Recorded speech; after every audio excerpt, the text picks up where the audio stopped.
year is 1864. The American Civil War is grinding through its third year. And somewhere in the Western Territories, Colorado or Kansas, the accounts disagree.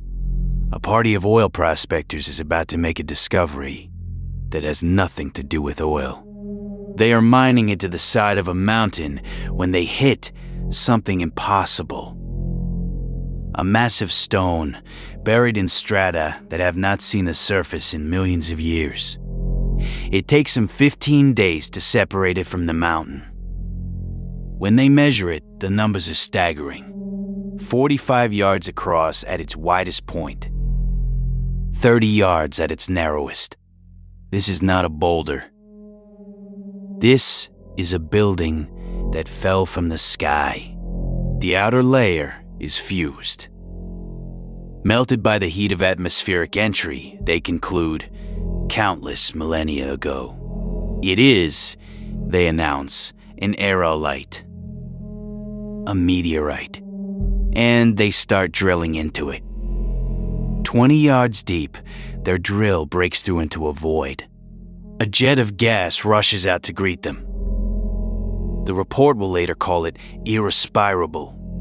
Over 10 days, they widen the borehole until 2 men can be lowered inside. At the base of the shaft, a metal floor. Above it, metal amphorae and yellow metal staffs embedded in the rock. It takes 3 days to move the floor aside. And beneath it, in a rectangular chamber carved cleanly into the granite, they find it. A body. A small humanoid figure, barely 4 feet long, wrapped in what the newspaper describes as a calcareous shroud, a coating of mineral deposits that sparkled in the lamplight. The head is triangular, the face like the blade of a knife. A proboscis, starting almost from the forehead where a nose should be. Long arms reaching past the thighs. 5 fingers, the fourth much shorter than the others. And carvings on the metal floor plate. A rhinoceros, a palm tree, the sun, and the planets of the solar system, with Mars drawn larger than all the rest. They have found, the dispatch announces, an inhabitant of the planet Mars, preserved in stone for millions of years in a sarcophagus that crossed the void of space and buried itself in the American frontier. Now here is the remarkable thing. This story was not published in Colorado. Not in Richmond, though that is the dateline. The story broke in Paris, France, on June 17, 1864, in a newspaper called Le Pays. Translated into German, reprinted in London. Excerpted in American papers from New York to San Francisco. Within weeks, the Colorado Martian had crossed the Atlantic in both directions. And what happened next, what this story reveals about who believed it and why, is stranger than the discovery it described. This is Tom Mackenzie, and you are listening to Unexplained History. Tonight, we are going back to 1864, to a story that started in a French newspaper and spread across 2 continents before anyone stopped to ask a very simple question.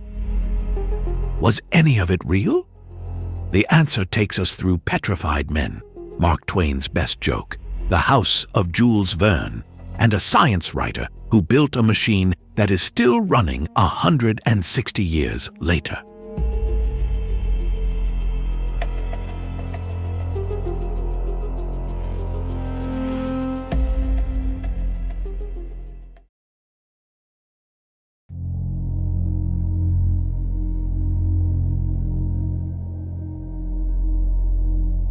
Let us sit with how this story was told, because the telling is the whole game. The dispatch in Le Pays was not written as fiction. It was written as a correspondence report. The framing is addressed to the reader with the solemnity of journalism. The introduction reads, in translation, "We have just received from Richmond the following correspondence, which fills us with profound astonishment. We publish it with all due reservations, although we do not for a single instant doubt the respectability of our correspondent." That sentence is doing a lot of work. It is the 1864 equivalent of, "You are not going to believe this." It hedges, with all due reservations, while simultaneously vouching for the source. It creates the exact tension that makes a story irresistible. The narrator cannot quite believe it either. But the facts, as presented, demand to be heard. And the facts, as presented, were remarkably detailed. The report described the drilling process, the composition of the meteorite, the dimensions of the sarcophagus, the exact position of the body, lying full length, the head slightly raised and lost in a cushion of calcium carbonate. It described the skin, smooth and wrinkled, turned to the state of leather, the skull, triangular, the face, like the blade of a knife, the proboscis, the teeth, the eye sockets, and I am quoting, "from which the eyes had no doubt been removed, for the cavities were filled with calcareous concretions. The metal floor plate carvings were rendered in the kind of detail that makes your brain slot the information into the category labeled, 'This is a real archaeological report.' A rhinoceros, a palm tree, the sun, the planets, Mars drawn largest." And the story connected the discovery to actual scientific concepts that its readers would have recognized. The meteorite's outer layer showed fusion melting from atmospheric entry, a real phenomenon. The idea that ejecta from the Martian surface could reach Earth is scientifically valid. We now have nearly 300 confirmed Martian meteorites in our collections. The largest single specimen found in the Sahara weighs about 54 pounds. The story was plausible.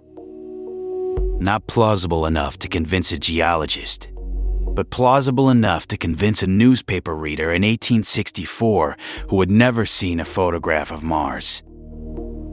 Who had grown up on stories of the Great Moon Affair of 1835, bat-winged humanoids, lunar unicorns, all reported in the New York Sun as if it were Monday's weather? And who was living through an era when remarkable discoveries appeared in the papers roughly once a week? Here is the first thing that should give us pause. The story ran in Le Pays for 6 months. 6 months. This was not a one-day sensation that got corrected by the evening edition. The serial format, common for novels of the era, let the story breathe, evolve, accumulate detail. Each installment added another layer of scientific-sounding observation.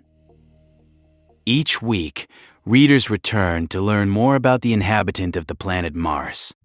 By the time the serial concluded, the Colorado Martian had been reprinted in newspapers across Germany, excerpted in British periodicals, and summarized in American papers from the New York Tribune to the Daily Alta California.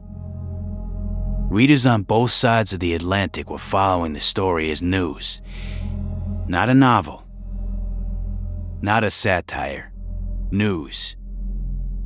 And then, in January 1865, the serial concluded. It got a hardback.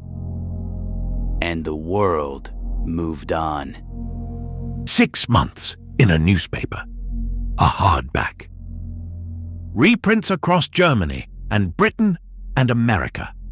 And nobody stood up and said, "Wait a minute." To understand why, you have to understand what the 1860s were like for anyone who opened a newspaper.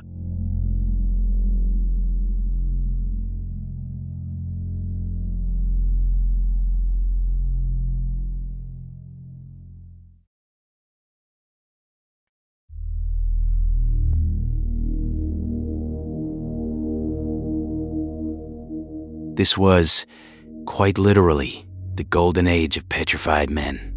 Start with the most famous one. In 1869, workers digging a well on a farm in Cardiff, New York, unearthed a 10-foot-tall stone figure, a giant. Perfectly carved, unmistakably human. The Cardiff giant became an instant sensation. Thousands of people paid to see it. P.T. Barnum tried to buy it. Scientists debated whether it was an ancient statue or a petrified body. The debate was vigorous because the answer was neither. It was a gypsum block carved in Chicago and buried on purpose by a man named George Hull. He spent $2,600 on the scheme. He made roughly 10 times that before it all unraveled. That was 1869. But the mania was already in full swing years earlier. Mark Twain, then a young newspaperman in Virginia City, Nevada, watched the petrifaction craze with growing exasperation. In his words, written years later, in the fall of 1862, in Nevada and California, the people got to running wild about extraordinary petrifactions and other natural marvels. One could scarcely pick up a paper without finding in it one or two glorified discoveries of this kind. The mania was becoming a little ridiculous. Twain decided to kill the mania with satire. On October 4th, 1862, he published a story in Virginia City's Territorial Enterprise about the discovery of a petrified man. He placed the body in a specific, absurd position. The right thumb pressed against the side of the nose. Fingers spread wide. The left thumb hooked into the right little finger. The unmistakable gesture of mockery, thumbing your nose at someone. Twain later explained his intent. I depended on the way the petrified man was sitting to explain to the public that he was a swindle. Yet I purposely mixed that up with other things, hoping to make it obscure, and I did. The satire was too delicate. Nobody noticed the hand gesture. Other newspapers reprinted the story as fact. The petrified man, the one giving the world the universal sign for gotcha, was accepted into the canon of American marvels, alongside genuine discoveries. Twain was philosophical about the failure. He wrote, I chose to kill the petrifaction mania with a very delicate satire. But maybe it was altogether too delicate, for nobody ever perceived the satire part of it at all. The Colorado Martian arrived in June 1864. Right in the middle of this frenzy, Twain's petrified man was still circulating. The Cardiff giant had not been carved yet, but the conditions that would make it a phenomenon were already in place. Biblical giant skeletons appeared in weekly papers. The public was primed, and it was not just petrified bodies. The astronomical imagination of the era was alight. In 1835, the New York Sun published The Great Moon Affair, a series of articles claiming that the astronomer Sir John Herschel had built a powerful telescope and observed bat-winged humanoids, unicorns, lush vegetation, entire civilizations on the lunar surface. The story was eventually exposed. But the images it planted of other worlds teeming with life, of cosmic neighbors just across the void, persisted in the culture for decades. The articles were still being translated and reprinted in Europe 30 years later. In 1853, the philosopher William Whewell published Of the Plurality of Worlds, a serious treatise that debated whether other planets were inhabited. Whewell himself was skeptical, but the book ignited a global conversation. If other worlds existed, and if they were like Earth, then surely they must be populated. spin-off books proliferated. Descriptions of Martian civilizations, Venusian cultures, and lunar societies appeared alongside genuine astronomical discoveries. By 1864, the reading public had been marinating in extraterrestrial speculation for 3 decades. The moon affair had softened the ground. Whewell's debate had made the question respectable. Verne's Journey to the Center of the Earth had just come out the same year. Scientific adventure was the dominant literary mode. The Colorado Martian did not emerge from a vacuum. It emerged from a culture that was hungry for cosmic neighbors, hungry for remarkable discoveries. And here is the key: a culture in which journalism, science writing, and serialized fiction all shared the same page. So now we have the picture. A French newspaper runs a serial for 6 months about a Martian mummy in a Colorado meteorite. The story crosses the Atlantic twice. It gets a hardback. And the culture it lands in is already full of petrified giants, lunar batmen, and serious debates about civilizations on other planets. Which brings us to a problem. If you look closely at this story, certain things do not add up.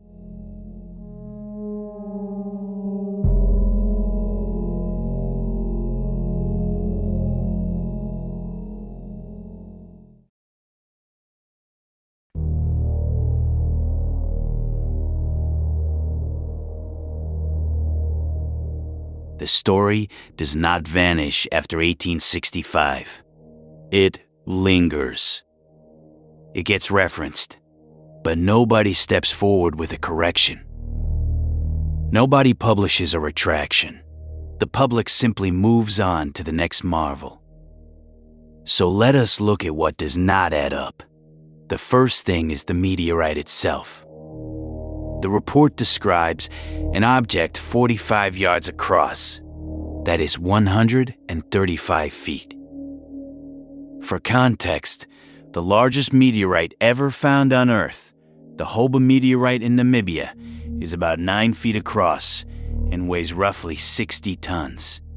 The Colorado meteorite would have been 15 times wider. The impact that created it would have been visible across the continent. Nobody saw it fall. Nobody ever visited the site.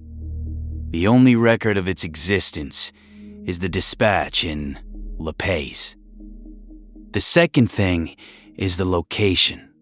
The accounts disagree. Some versions place the discovery in Colorado, others in Kansas. The French original may not have specified a modern state boundary at all. The American frontier was still being mapped. But the details shift with each retelling. The mountain, the prospectors, the number of men involved. These are the kind of facts that should be fixed in a real discovery. Here, they are suspiciously fluid. The third thing is the date, June 1864. The American Civil War is in its 3rd year. Richmond, the dateline on the dispatch, is the capital of the Confederacy. And yet a French newspaper, published in Paris under Napoleon III, is receiving detailed scientific correspondence from Richmond about a discovery in the Western Territories. The logistics alone should raise questions. How is a French correspondent filing from Richmond in the middle of a war? How is the mail getting through? This was not a golden age of transatlantic postal reliability. The fourth thing is the science. The report describes the meteorite's chemical composition in technical detail. The language is precise, authoritative. It reads like a laboratory report. And this is where the story gets genuinely interesting, because that language was real. It just was not describing this particular meteorite. A few months before the Lepage serial began, the French chemist Claude Auguste Cloez published an analysis of an actual meteorite, a real one. The technical passages in the Colorado Martian dispatch were lifted from Cloez's genuine report and used to describe the Colorado discovery. Now, that is a clue.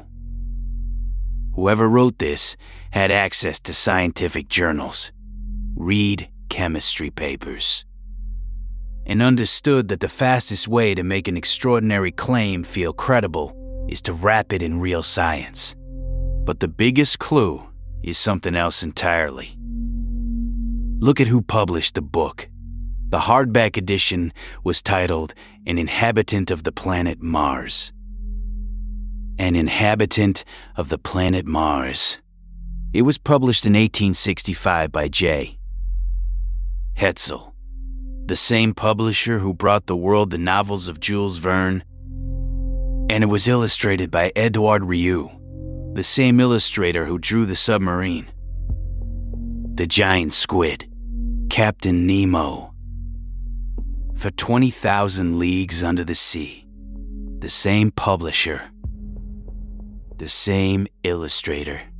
The same year that Hetzel was publishing Verne's From the Earth to the Moon, he was also publishing a book about a Martian mummy discovered in the American West.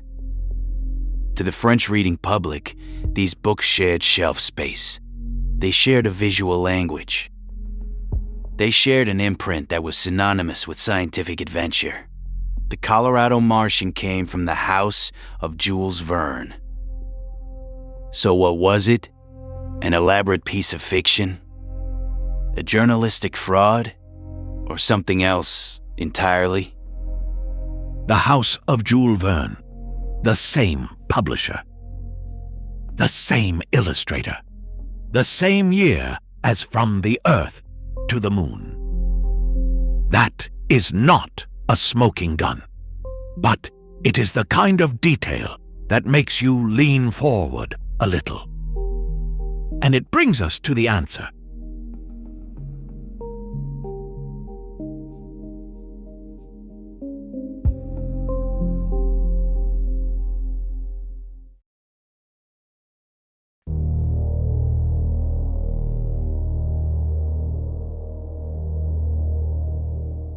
Here is what actually happened. The author of An Inhabitant of the Planet Mars was a man named Henri de Parville. During the newspaper serial's run, the installments had been signed by A. Laman. That name meant something to readers of Lepage because A. Lohman was the paper's American Civil War correspondent. The byline gave the story a veneer of journalistic authority. This was coming from the man who reported on America. But A. Lohman was a pseudonym. The real author was one of France's leading science writers. Henri de Parville was not a French figure. He was the editor of La Nature, a major French science journal. He wrote and edited science coverage for decades. He understood the conventions of scientific writing intimately, well enough to mimic them perfectly, and well enough to parody them. Because An Inhabitant of the Planet Mars was not a hoax in the sense we usually mean. It was satire. Specifically, it was a satire of the scientific world of its time. The breathless discovery reports. The self-important academic language. The way each new finding was presented as the key to the cosmos. De Parville was not trying to permanently deceive anyone. He was writing a novel, serialized in a newspaper, in the style of a scholarly report. And he was letting the format do the work. The problem was that the format worked too well. Louis Figuier, another major French science writer and a colleague of de Parville, was furious. He complained publicly in L'Année Scientifique et Industrielle, the scientific annual he edited. He wrote that people could find amusement in the credulity of readers. He compared the story directly to the 1835 Moon Affair, and he called it, quote, a real blow to the credibility of the press in general. Figuier did something else too. He pointed out exactly what I mentioned earlier, that the technical passages describing the meteorite's chemistry had been lifted from Claude Auguste Cloez's real meteorite analysis. De Parville had borrowed real science, transposed it into fiction, and let the authority of the real carry the weight of the imagined. This was not fraud. It was a satirist building a machine that ran on the reader's own assumptions. De Parville gave his audience every signal they had been trained to trust. The journalistic framing, complete with a real war correspondent's byline. The scientific vocabulary, borrowed from an actual chemist. The publisher's imprint, that meant Jules Verne. The illustrator who brought Captain Nemo to life. And then he watched them trust it. Figuier's condemnation in 1865 was essentially the first fact check. He identified the borrowed language. He connected the story to the tradition of the 1835 Moon Affair. He called it a blow to press credibility. And he was right, but the story did not die there. Stories like this never do. The journalist Pierre Sauvestre referenced the Colorado Martian on the front page of the magazine L'Auto in 1919. 55 years after the original publication, it appeared in a 1923 children's story by A. Lorber titled Un voyage en rêve, A Voyage in a Dream. And, most tellingly, it shows up a century later in serious reference works. The 1996 edition of Jerome Clark's The UFO Encyclopedia, a standard reference in ufology, catalogs the case on pages 387 and 1259 to 1260, listed alongside genuine, unexplained phenomena. The story made the jump from literary satire to paranormal evidence. The machine de Parville built, the machine of format, of style, of borrowed authority, was still running 130 years later. 130 years. From a French newspaper serial to the UFO Encyclopedia. And this, I think, is the real point of the Colorado Martian.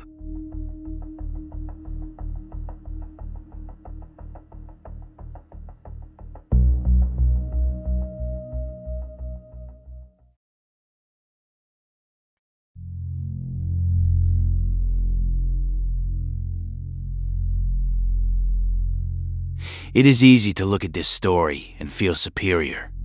How could anyone believe that? But the question is not about intelligence.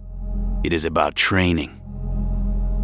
The 1860s were a media revolution nobody had been prepared for. Telegraph wires had collapsed the distance between continents. Steam-powered presses had made newspapers cheap and fast, but the rules for telling fact from fiction had not caught up. There were no fact-checking departments, no editorial standards that separated news from entertainment.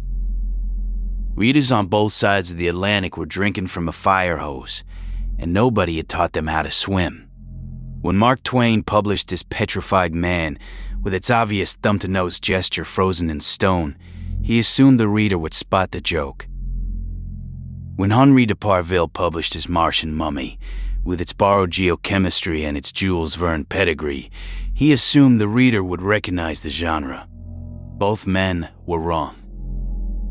Not because their audiences were foolish, but because the tools for distinguishing journalism from fiction had not been distributed yet.